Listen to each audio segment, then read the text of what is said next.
are you? I'm good. How are you? Alexa, stop. Great. I'm doing great. Oh, good. Good. I'm just trying to get the YouTube. How are you? I'm good. Okay. I was trying to get my YouTube streaming straight. Sorry, I'm having trouble understanding right now. Did you hear that delay just a second ago?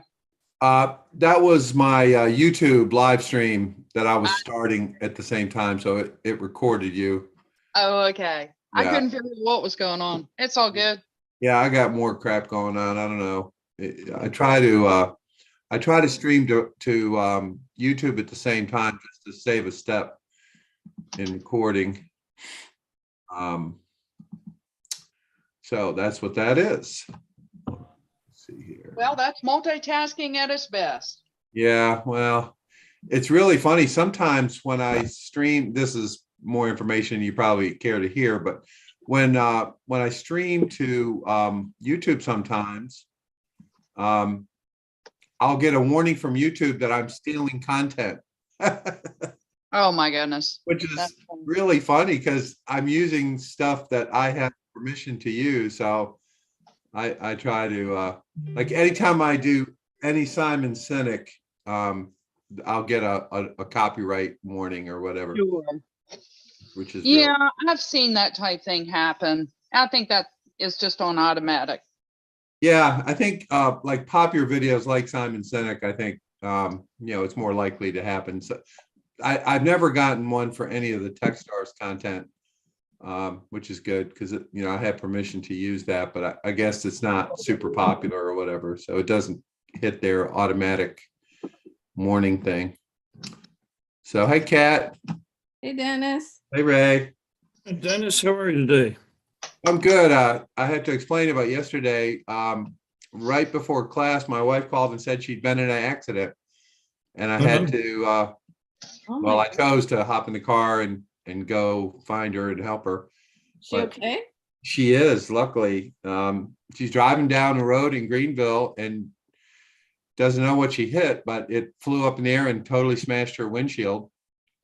It didn't break. I mean, the windshield's totally broken, but it didn't fall in on her. And she got over as fast as she could. And a policeman happened to be right behind her. And he said he had no idea what happened. He couldn't see anything. There was nothing in the road. So luckily she's fine. Everyone survived. It was a little scary.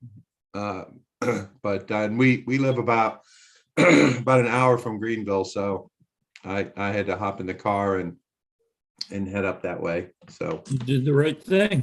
yeah, you had no choice, right? That's right. So Family first. yeah, especially she's driving a long way. In the morning here. It's very rural here. Hey, Dawn, how are you today? Hey, doing good. All right. Well, today we're going to cover what we didn't cover yesterday, and it's entrepreneurship and mental health. And we're going to take a look at some videos by Techstars people, including the founder of Techstars and his story, which is pretty amazing. And hopefully we can take some time if anybody wants to talk about any of it. We can certainly do that, and I hope we have the ability to talk about that stuff. So with that, let's see. Hopefully you all can see my screen. Is that right? Okay, good. So this is Brad Feld, and he is the founder of Techstars, and if not a billionaire, certainly close to it. And so I think you'll find his story to be pretty interesting.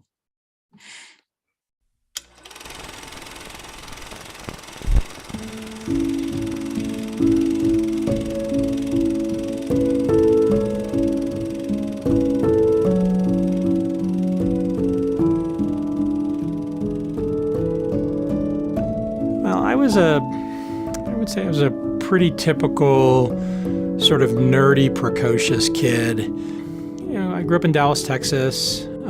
My dad's a doctor, my mom's an artist.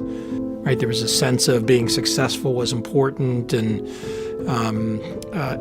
education was important, learning was important.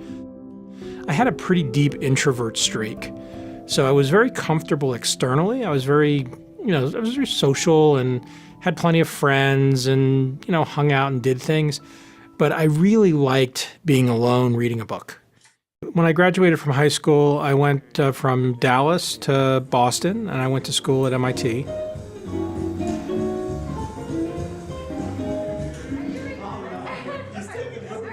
I think one of the really beautiful things about being friends first is you build this level of trust. We really knew each other and knew each other in different contexts. I knew her well as a friend, and I found her fascinating intellectually. She was, incredibly smart, but also across a very wide range of things. One of the things that I remember so much about college was he worked harder than anybody. And at MIT, that's saying a lot because everybody's really achievement-oriented. Everybody was the valedictorian of their class. Everybody had perfect SAT scores, and he still took twice the course load of the required course load and trained for a marathon and just really worked really, really hard. And I admired that. I admire a work ethic.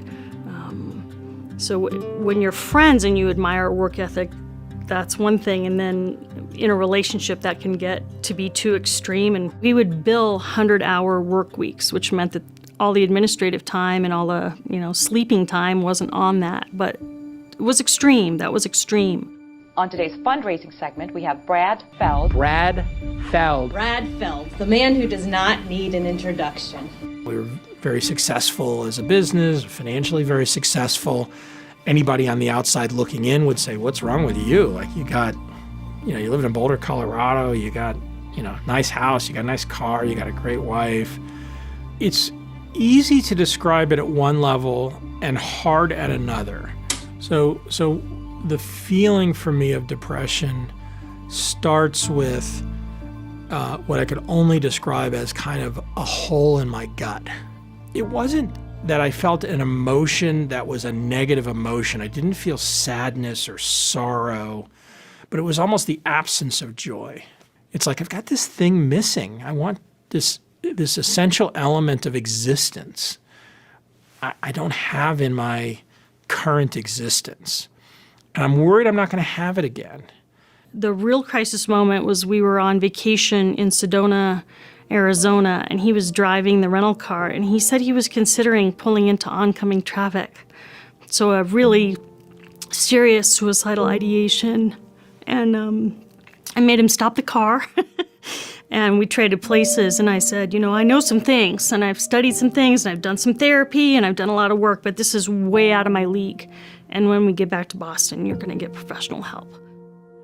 I remember feeling periods of incredible anxiety, and I had incredible shame around the idea that I would see a psychiatrist, and incredible shame around the idea that I would take medication, incredible shame around the idea that I might actually acknowledge that I was depressed. And there were very few people that I could talk to about this. Fortunately, I could talk to Amy about it. I could talk to my business partner, Dave, who was, even though he didn't really know what to do with it at the time, was incredible in terms of just being a supportive friend and partner.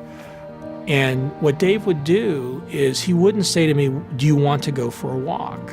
He would find out when I had a free hour on my calendar. He'd poke his head in my office and say, let's go for a walk. And I'd look at my calendar, I'd see I had an hour available. I'd be like, great. And we'd go for a walk. And a lot of times he wouldn't even talk about anything. He wouldn't start a conversation. We'd just walk. And sometimes a conversation would emerge, and sometimes I'd start to talk about something, and he'd build off of it. But he didn't make the walk, he didn't make the hour that we do a loop be about me or fixing me or how am I doing or what do I need. It could turn into that, and sometimes it did, and sometimes we just walked for an hour. Even when I was in a really low point, it was an introduction and a reminder to me of something that might be good, right? That might feel like joy against this touch point. And so doing simple things like that are very powerful. You have to take care of yourself as well. It's the put on your own oxygen mask first. And that's my friends, being outside in nature, watching the sunrise with my dogs, just really intense self-care. It's a gift for me to be strong and happy, even when he's really depressed. I think my path is to be a truth teller, and Brad is a truth teller. Trust the journey. It's gonna turn out okay. It's gonna turn out great, actually.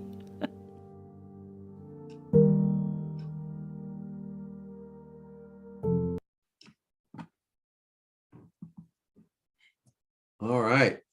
A couple things. Some of y'all might remember when we did branding, the guy that was talking to us said his son made a MakerBot, which was a 3D printer. Brad was the first investor in that deal.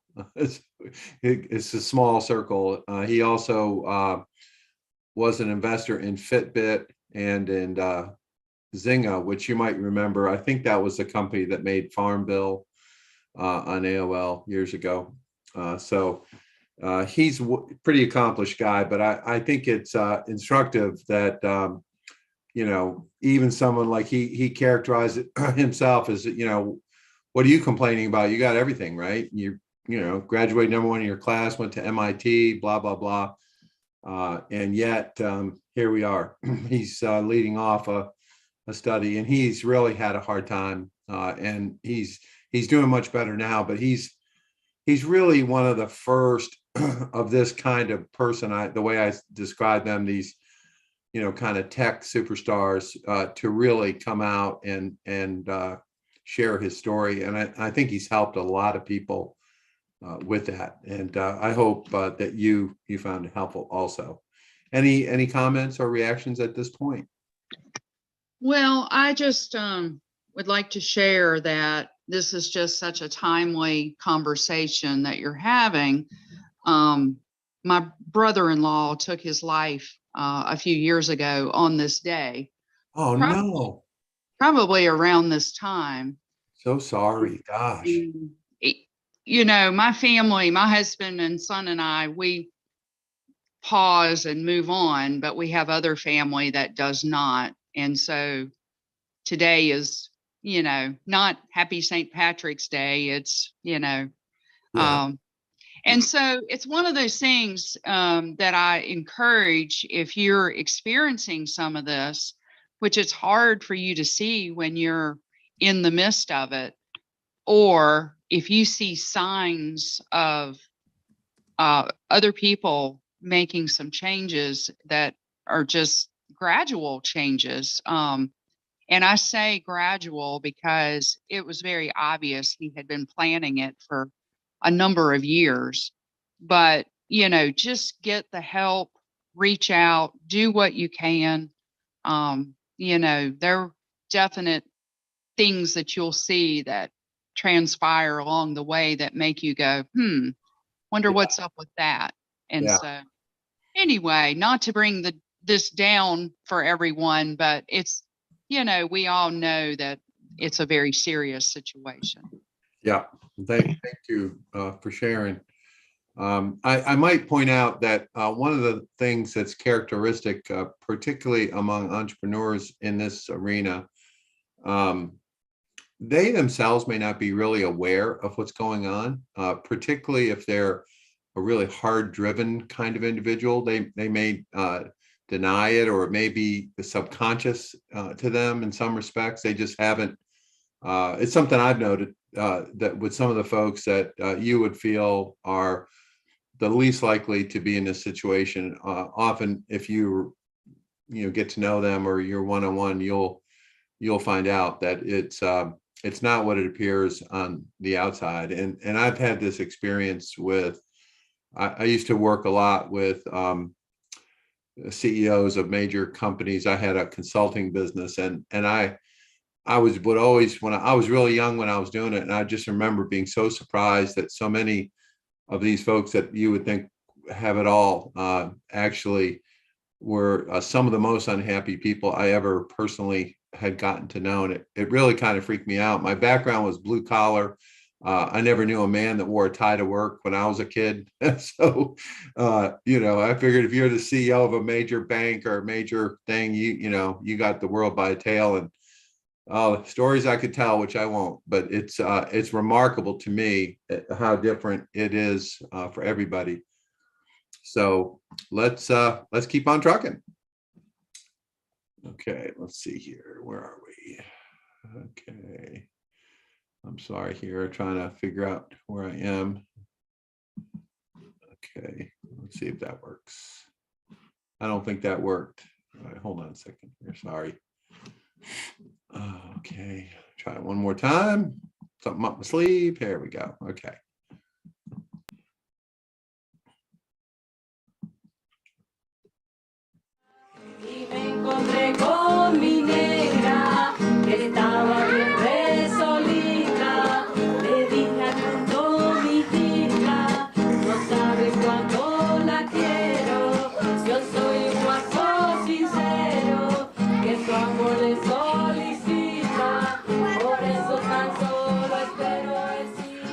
I've never been one to follow the same path as everybody else. I was always known as like the wild one. Ball of energy, a little sassy. I'm not afraid to take risks. In fact, I probably chase those types of adventures.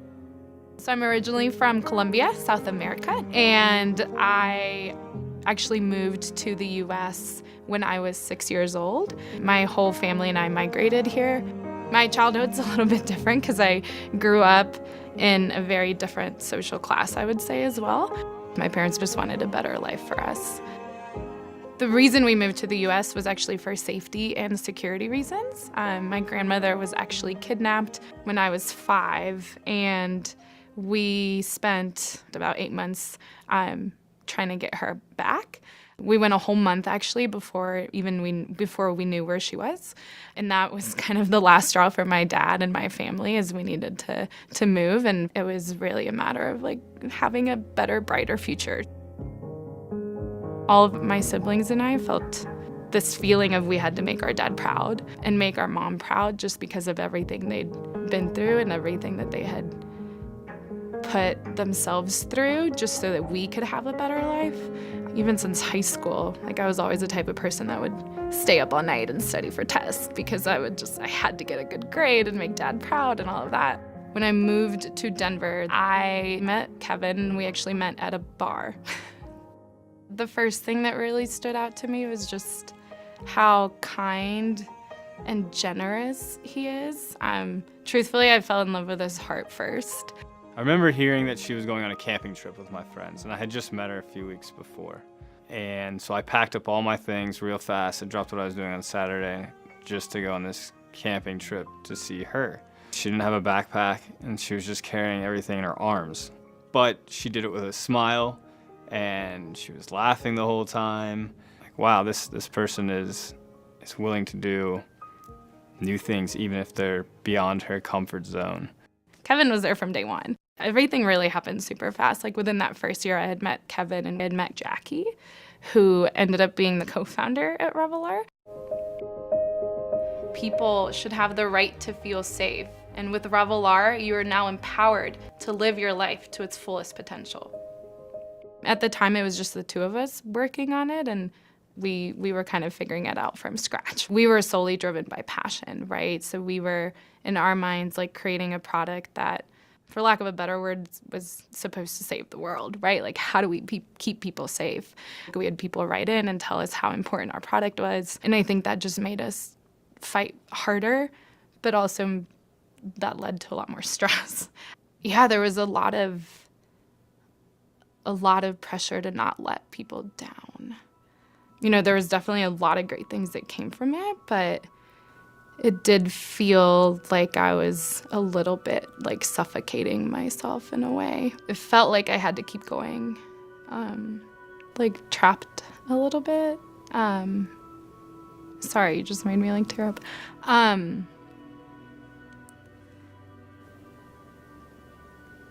Sorry, you're right, I haven't processed. It's been still really hard. You know, I did lose friendships. I lost a lot of time that I could have had with people. But in that moment, I completely had prioritized the company and the mission and everything we stood for. And a lot of people say, right, like, don't take it so personally, but it's super hard because you just given so much to that company. So my co-founder was actually really good at it. She would look at me and be like, you're sick or you're tired, like, go home, take a half day, like, go rest, like, go take care of yourself. But a lot of times, like, it's hard to catch those moments for yourself. The work world started bleeding into the home life. I would say I felt very alone. All you really want to do is see the person you love, but you also know that that person is trying to start a business, save that business, save jobs. I just knew I hadn't seen Andrea, the real person inside of there, for quite a bit of time. That person had been sucked into the laptop. And my husband actually looked at me and he closed my computer and he was like, you need to go to bed. Like, you look exhausted, you look like you're not well. And that was a pretty big wake-up call for me, right? Like, do I need to work this late? Like, how can I be with you if I'm not with you? In a lot of situations, I was there physically, but mentally, my head was always somewhere else. We know we're supposed to take care of ourselves. We know we're supposed to work out. We know we're supposed to eat healthy. We know we're supposed to go on walks, do art.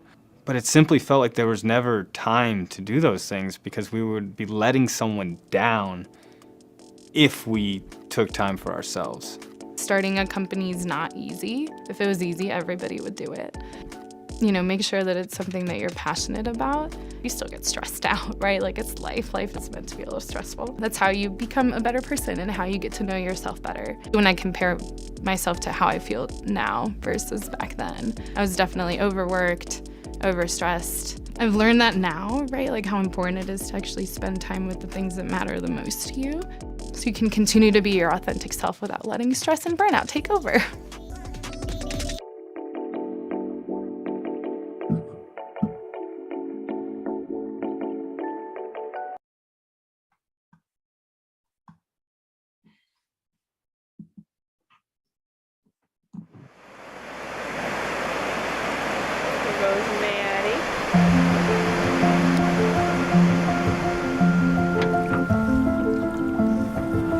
Hi, Ben.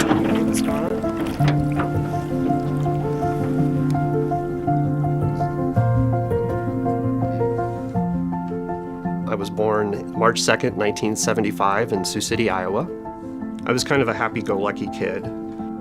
And then my dad left.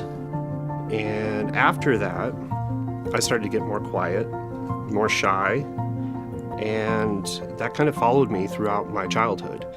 So middle school, the anxiety really ratcheted up. There were fights daily, and I had kind of this disposition of when I saw violence, it would make me sick to my stomach. I survived middle school and made it to high school and started to come a little bit more out of my shell and break out of the anxiety a little bit. I was heavily involved in things like band.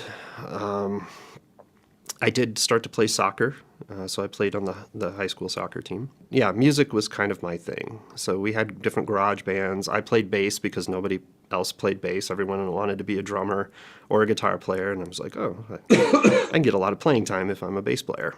Things really started to change for me, though, when I got to college. And that's where I met Matt, was on the first day of college. We were in a small orientation group. We were supposed to go around using an alliterative term to introduce ourselves. So I said, I don't know, I'm Jumpin' Janie, I guess. Even though I'm like super shy. I couldn't quite see her. She was kind of hidden behind some other people. It got to me and I couldn't come up with anything, so I said, I'm Measly Matt. And I'm like, who's that? You know, we're supposed to say something that we're into, and so I said, I like to do art. And so I see this head poke around another person and say, what kind of art do you do? And he said, oh, you wouldn't understand. I thought, like, this is so on, buddy. Like my 18-year-old self, I just want to go back and smack him. Luckily, I didn't ruin it. It was really like I met my best friend, and We both felt like we had been searching for this person for the last 18 years of our life. And about a year and a half later is when we got married. She is strong beyond belief. She is so incredibly compassionate. You know, if love was a currency, she'd be one of the richest people on the planet. 4 years into our marriage, I think it was, he started to withdraw.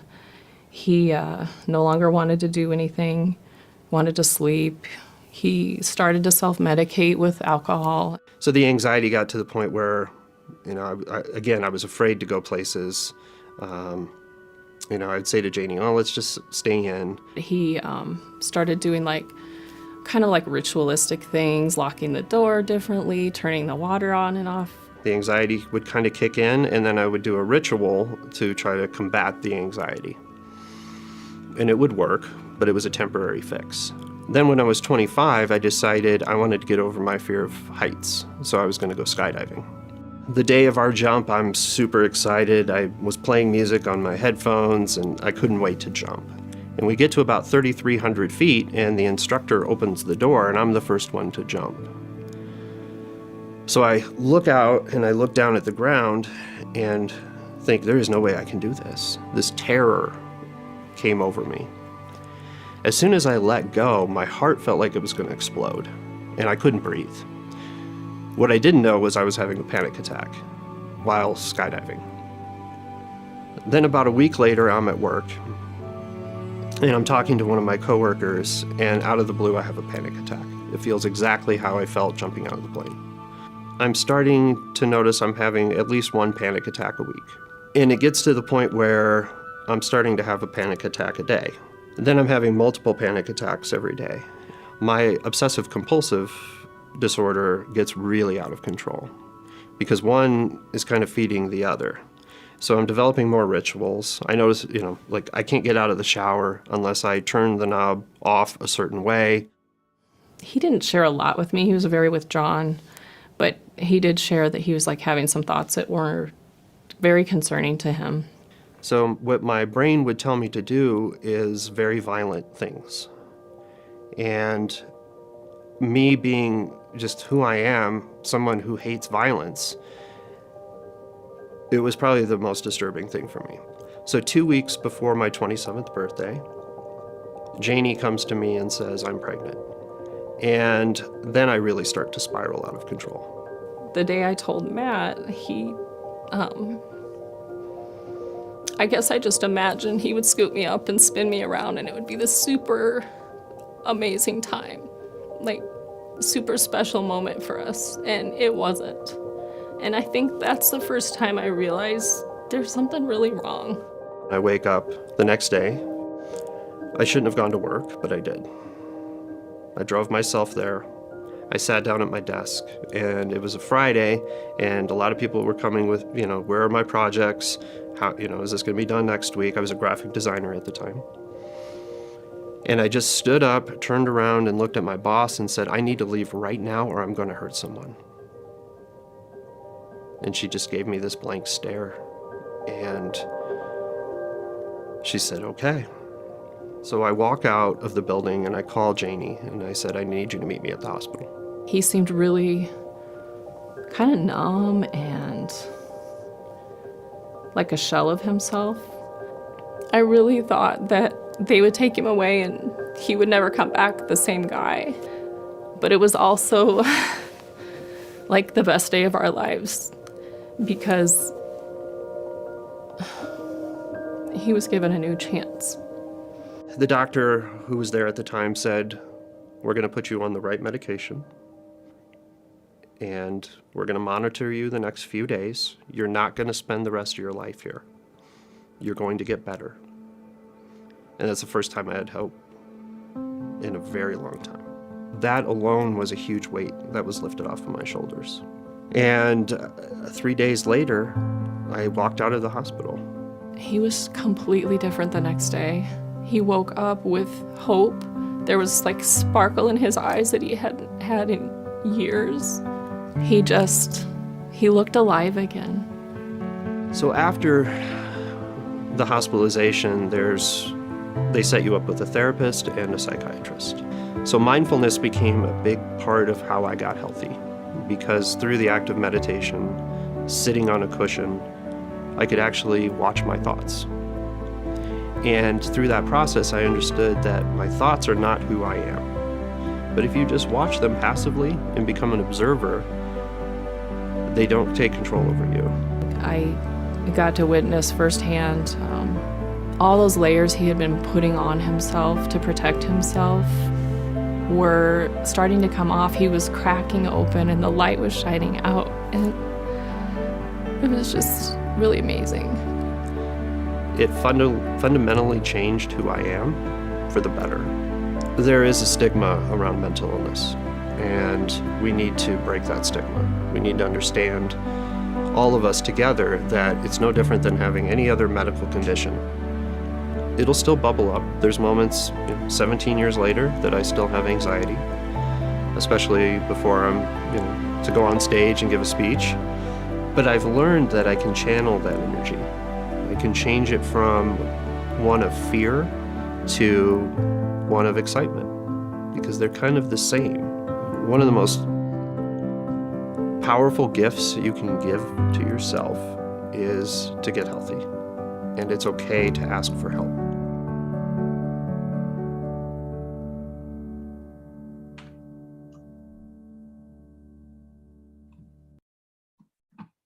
Okay, let's take a second here.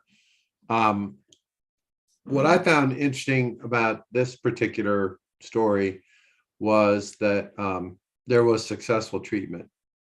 And that's sometimes people who have a problem with depression, or especially if it turns out you're not really who you appear to be or how you project. Like he said, I came out of this process a whole new person.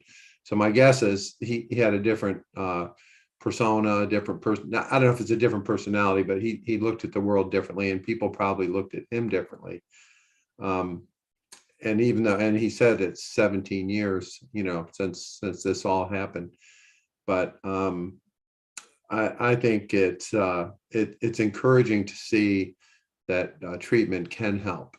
And he doesn't talk a lot about medications, which I'm always, the thing about medications in this arena, as many of you know, it's often thought that it treats the symptoms as opposed to the cause. You have people who are, I don't know if they're over medicated or what the right word is, but the medication doesn't really solve the problem. It does make it easier to not kill people, I guess, in this guy's case, right? He told his boss, I'm going to hurt somebody.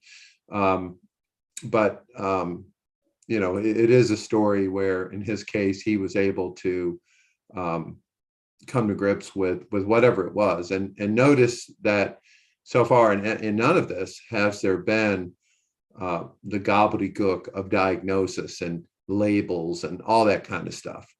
That's a real barrier to understanding. Say, oh no, I'm schizophrenic, or oh no, I'm this or I'm that. None of this is in that arena. It's more about describing what happened to them and then what's happened since. And so what I got out of this particular one a lot was the fact that he did find a way to deal with whatever it was, and whatever the label is. I really don't know what his label was, but I think that's a really important thing to keep in mind.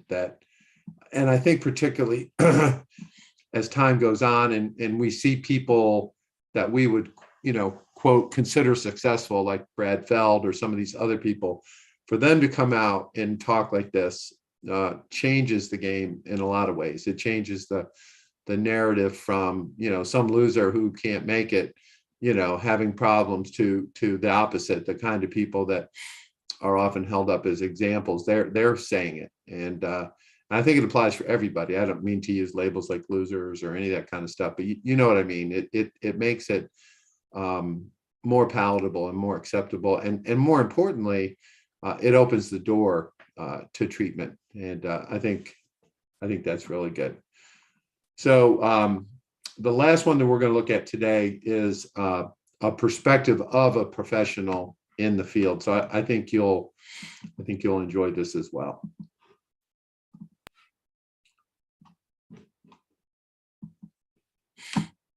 I'm Dr. George Iliopoulos. I'm a psychiatrist. Hi, my name's Jean Ross Marin. I'm a licensed psychologist. My name is Janine Dianabal. I'm a psychologist. Entrepreneurs obviously are in a very kind of high-achieving, pressure-filled world. And they do a fair amount of self-neglect sometimes when they're in the middle of all of that. And they keep plowing forward. They don't want to admit that there's something wrong going on. Sometimes that's great because it inspires creativity and innovation, but sometimes it can lead to a tremendous amount of psychological stress that can accumulate and also lead to burnout. Burnout is related to anxiety and depression, but different. I think burnout is usually related to the workplace specifically, where there is this demand for work to produce, and resources kind of don't always meet the demand to be able to execute the product. So one can constantly feel behind, right? That's the essence of burnout.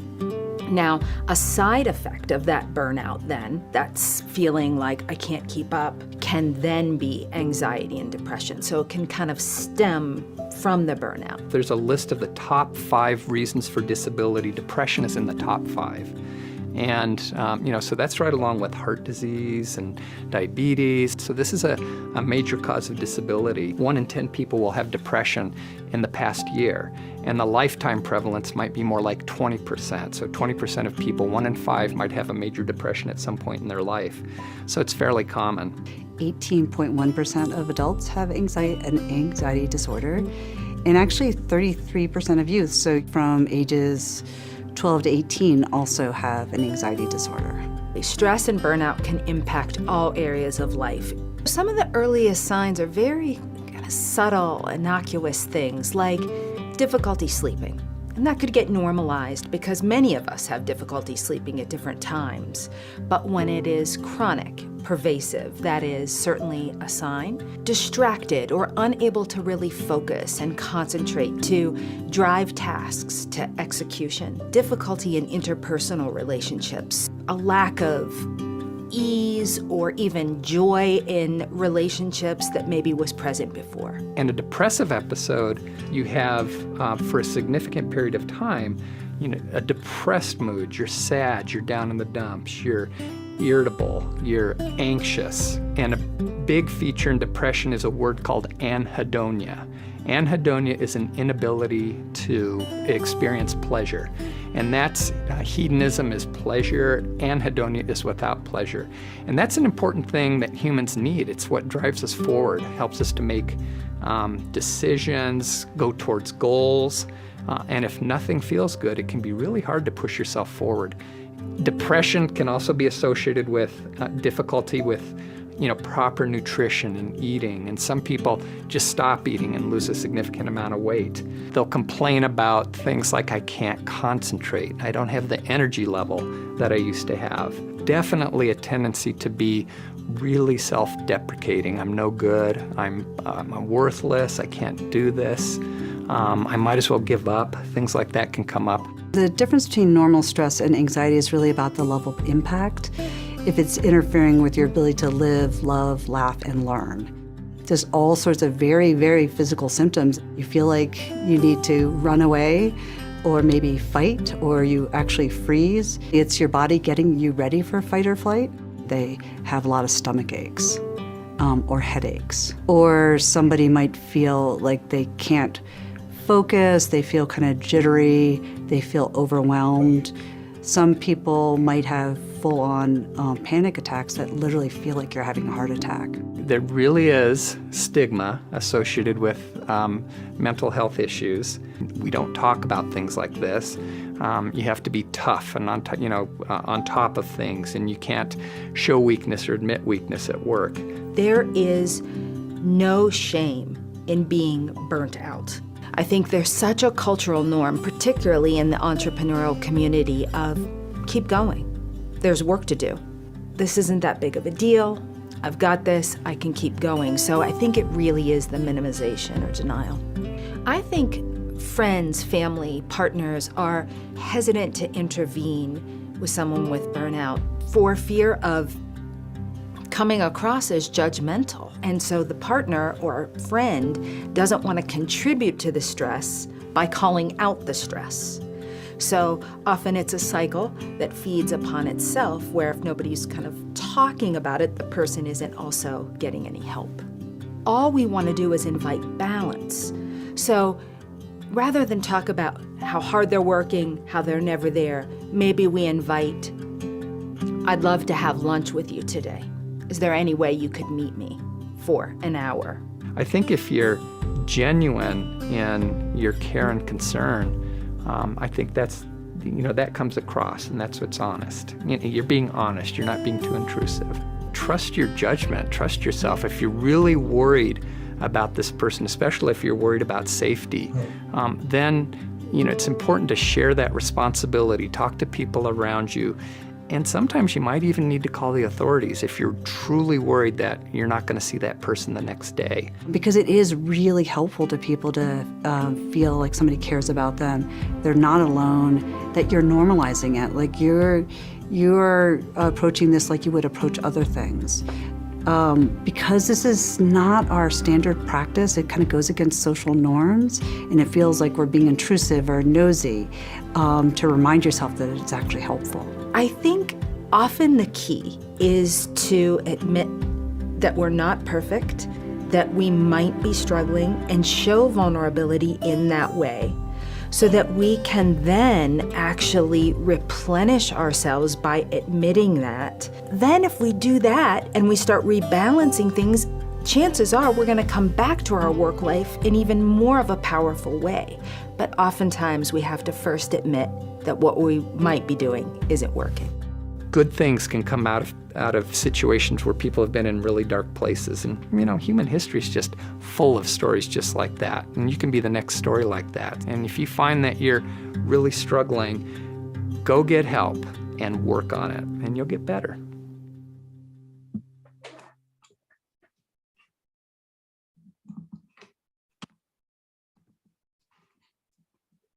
Okay. So the basic point is try to figure out how, whether it's someone you know and love that you feel is having these problems, or you yourself, hopefully you can see that, as the guy said, there are many, many stories in human history where people have overcome this successfully, this sort of problem, whatever it might be. And I think that, there's been a history, we started talking about medications and stuff, but there has been a history of, take this pill and feel better type of thing. And what we're seeing in society is that's not really working as well. I think that there's lots of statistics about how really more people are getting depressed. It's kind of becoming more of a problem, particularly among younger people, I think, than historically. So I think this willingness to connect and not be judgmental, it's hard to do, especially if it's your kid, get off your ass and get to work, that's how I was brought up. I don't know about you all, but, there wasn't time to contemplate your navel in my household at all. And, but there is ways to do this, and there's ways to come around. One book that I would recommend if anyone wants to read on this subject, it's not really necessarily the same subject, but it's really been fascinating for me. So I have a family member, an in-law, who is having a really rare and crazy problem. It's a type of headache that only 100,000 people in the whole world get, this particular kind of headache. It's really, really bad. And he has been under treatment now for pretty close to 5 years, trying to come to grips with this. And really nothing has worked. And it's an unbelievable epic tale. It's just beyond comprehension, the stuff that they've tried to do. The problem with it only being 100,000 people that have it is the pharmaceutical industry will not explore a solution because it's too small a market. So they won't, there's no medication, there's no quote cure for it. So, and this is a little bit off the subject, but I do want to share this because it worked so well. So he basically got accepted into a clinical trial at Yale. Yale was having a clinical trial to explore the use of psilocybin mushrooms on this particular problem. And it was a FDA approved clinical trial and all that kind of stuff, even though psilocybin mushrooms are illegal. It's again, another long, wild story, but it worked. And he's had relief. He had these headaches for 461 straight days. And they said that they had never heard of anybody even longer than a couple of months, let alone that many days. And since he went through this treatment, he's had like 4 and 6 days in a week where he's had no headaches. So it's really been remarkable. And it's he doesn't keep taking it. He took it the way this stuff works. It isn't constant taking like other pills. You take it once or twice and that's it.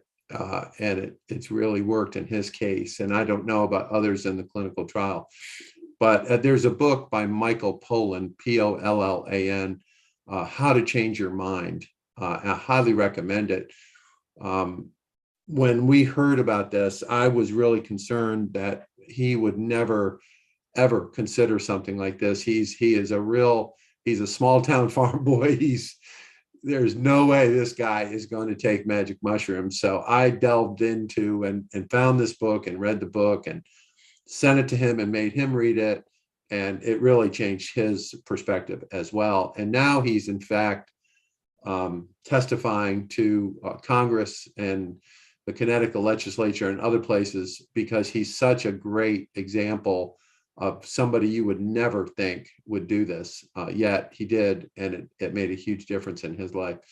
So I highly recommend that book if this area of, it's very promising in the area of depression. Johns Hopkins just finished a study about 2 weeks ago of people whose depression was not treatable, did not respond to any kind of medication or treatment. And something like 75% of the people in the study, their depression is gone and has not come back. And it's been a year with one dose. So it is some interesting things going on in this space. There's a lot going on. And this Ray may be interested in this, a lot going on in the PTSD space. There's a group out of California called MAPS, M-A-P-S, and they have gotten FDA approval. I believe it's, I don't know my drug, some kind of drug that makes you, hallucinate, DMST or something like that. I don't know. But they've had remarkable success with PTSD. My favorite story on that, and I promise I won't keep rambling about this, but this is an unbelievable story. They had this guy, they said was the worst case of PTSD they had ever seen. What he did and what happened to him is like crazy. And so he was selected for this clinical trial as, patient number 1, I guess. And he was on the table for about 45 minutes. And he sat up and looked at all the doctors. He said, I got it, I'm done. And he got off the table and he was done. And they were like, what the hell's going on? They couldn't figure it out. And so he sat down. He is now one of the leading PTSD researchers and counselors in the country. And he said to them that when he was under the throes of whatever this was, what had happened to him is everyone in his squad had gotten killed except him in combat. And they all came to him and started yelling at him for being such a disappointment to them that they were gone and they were really counting on him, to do his part. And he said, I got it. Got off the table and end of story. No more PTSD. So I don't know. That's a pretty remarkable story. Really got my attention. So there's a lot going on in this space. That book is really good if you want to, you know, as Bill Murray says in Caddyshack, you want to get weird sometime, you know, that's what this will do. But it is an area that we all, you know, have either ourselves or someone we know has struggled with. So I encourage you to, you know, to look into some of these things. So I've been blabbing. Anybody else want to talk instead of me? Go ahead, Ray. Just a couple of points. One about 40 years ago, I made the mistake of going into real estate as a profession during the greatest depressions. Oh, God. Greatest recessions is the Great Depression. And got lost my ass and had just gotten married. And I went into an undiagnosed depression where I would get up in the morning, shower, shave, put on a suit, and then sit on my couch for about 4 hours, staring at the wall. And before I could just make myself go to work to what I saw as another day of failure. And I was able to, I was lucky, I was able to pull myself out of it by setting some finite short-term goals with that. If I didn't make them, if I didn't meet the goals, I was going to get out of the business. If I didn't make the goals, I might get out of the business anyway. Yeah. And so I was able to get back on a successful track again. But in the meantime, it was doing severe damage to my wife as well as collateral damage. And I think that something that I've always been aware of, but not really good at, is knowing how driven I am towards success at all costs. But my family has paid enormous cost through two ex-wives, and probably my 7 children have paid some of that price as well. Yeah, I'm right there. And then one last quick story was I was brought in as a COO to turn around a manufacturing company in South Carolina. This was about 20 some years ago. And the CEO walked into my office one day. He says, "I'm leaving, you're in charge." And I said, and this company had gone to like about a couple of weeks from declaring bankruptcy. And I said, "Well, you leaving for an early lunch?" He says, "No, I'm leaving, you're in charge." I said, "You're gone for the day?" "No, I'm leaving and you're in charge." And I looked down and his hand was just trembling. Wow. His hand was trembling. This normally steady guy. And he says, "You're the CEO of the company now." And I said, "Wait a minute." You know, I said, "This is not what I signed up to do. I signed up to help you to get it back on course." And he says, "I can't do it anymore." And he just walked away. And it was that sudden. But he turned out, he got his, you know, he got his act, I'll say his act back together. He got steady again and saved his family in the process. And we did save the company. So it's a very real issue. Yeah, well, I really appreciate your willingness to share this. You know, I've had some stories as well, as I'm sure everyone here has, and just know that if I can help in any way, you know, refer or connect you with anybody, I'm happy to help in that way. And I did not mean for this to be painful for anybody. You know, hopefully you've taken it in the spirit it's intended, which was to really shine a light on it and to really say that, you know, if you feel like shit, it's okay. You know, we can deal with it, and hopefully, you know, we can have results like the guy who got off the table with the PTSD. I still can't get over that. I just never heard of anything like that. It's so cool. So, hey, Dennis, one more thing. you can't say this probably because you're a state-run organization, but I'll say that there is nothing wrong and a lot right with having a true faith and devotion to an almighty God who will see you through lots of dark moments in your life. And so enough said. I appreciate that. Just to be clear, you know, I personally don't, I think you should say what you think. And I'm not a state employee. I'm actually grant funded, which is also, I could disappear pretty easily as well, right? This is not a state funded thing at all. We're funded by grants. So please don't feel shy or anything to say exactly what you feel. The more real, the better, as far as I'm concerned. There's no way to deal with phoniness. You just do more phony shit, you know, so we don't want to do that. So anyone else want to comment?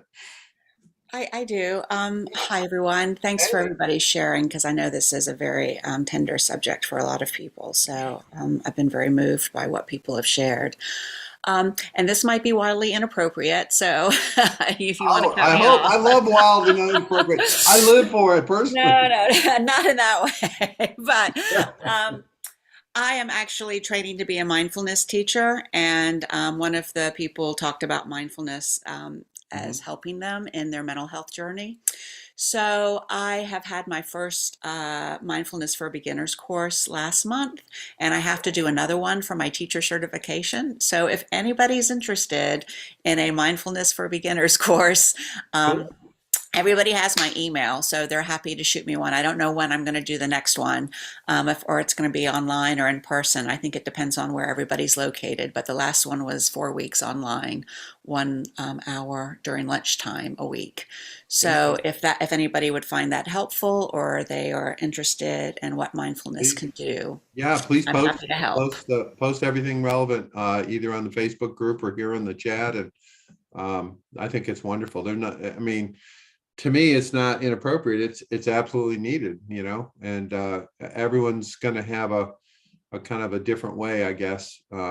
I think that this has been great. I appreciate everybody willingness to share. And again, even privately, if you just want to reach out to me one-on-one, I'm happy to help in any way that I can, if that's appropriate, or even just to listen. You know, sometimes I can even stop talking and listen. It happens once in a while, but so all right, everybody. Well, that's it until next Wednesday. Remember, Monday and Tuesday, I've got to go stand and pretend like I'm important at some board meeting. So, or I don't know what the hell that is. Something I can't stand going to, but I have to go to. So thank you all for your patience, and sorry about yesterday, and everything's good here.